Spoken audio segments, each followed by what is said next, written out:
So we've all been trapped. Society has been designed to get you to fit into its neat little paradigm. Go to school, learn a bunch of mostly useless things, pass grade school anyway, go to college and rack up a ton of debt, start a career to pay off that debt, work your ass off until you're too old to pursue anything else, retire, and then live frugally until you die. No thanks. But what absolutely blows my mind about this is that 90% of people are gonna do that exact thing. They have it in their head that living a creative life, one where you do something that you actually desire for a living, is for other people. People who got lucky, or people who were raised differently than they were, or people who are just naturally more creative. Well, I'm gonna tell you something that you really need to hear, and if you're not a spring chicken anymore, this is probably gonna sting. The only difference between you and those people is the decision to act. That's it. They have the same doubts as you, they have the same fears as you, they have the same imposter syndrome as you, but that one decision to act anyway is the only thing that separates you. But wait, hold on, it can't be that easy, can it? I mean, if it were just about deciding to act, then everyone would, right? So then why don't we? The reason that most people will never act on that desire to live a life of their dreams, one where they call their own shots and don't wait for someone else's permission to pursue their passion, is because deep down at the very core of who they are lies one pivotal reality. They don't believe that they can succeed. That's it. That's it. And by contrast, the cornerstone in the mindset of the people that go after the thing that they truly desire is that at a fundamental level, they believe that they can achieve it. Now, this doesn't mean that they know how they will or that they have a plan, but they believe that they can figure it out over time. Before they decided to act, every successful person believed that they could achieve their goal. But what about those of us who don't?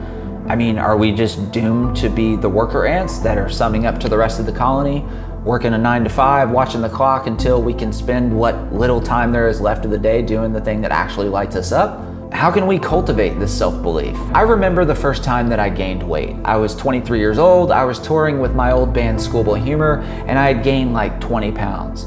A side effect of touring the country and playing in a different city every night is that you're living a very sedentary lifestyle.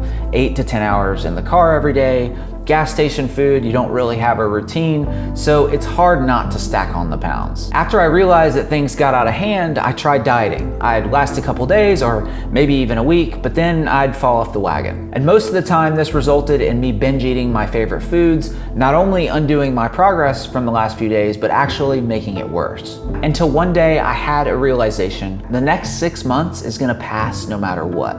So at the end of 6 months, I'd have either made the decision and be looking back on 6 months of discipline where I'd actually have stuck to my goals and changed my body, or I'd have kept making the decision to start again on Monday, over and over again, make no progress, or end up even worse. So every day that I wanted to cheat on my diet, I'd try to visualize myself at this 6-month mark. I would embody the feeling of pride and accomplishment that I had by being where I wanted to be. And on the flip side, I'd embody the feeling of not achieving my goal, and I would allow myself to feel the pain and the regret of allowing myself to continue bad habits, and allow myself to actually feel the disappointment as if it was this moment. And slowly but surely, day by day, I stayed on track. I didn't think about how much time I had left, I just focused on getting through each day. And after 6 months, I'm proud to say that I was able to look back completely changed, both physically and mentally.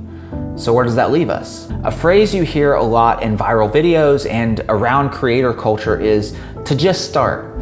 But we both know that it's not that easy. So what I ask myself instead is, where will I be in 5 years if I don't? And the answer is always the same. Exactly where I am right now, not where I want to be. Let me tell you something that I truly believe. You're not out of time, but you do need to get started. So this is what I'll leave you with. You need to do whatever, you have to do whatever it takes to bypass your own self-doubt. For me, it's remembering that the time will pass anyway, and for you, it might be something else. But your first task is to solve that equation for yourself. How can I make myself start? Ask yourself where you're gonna be in 5 years if you don't. I hope this helps.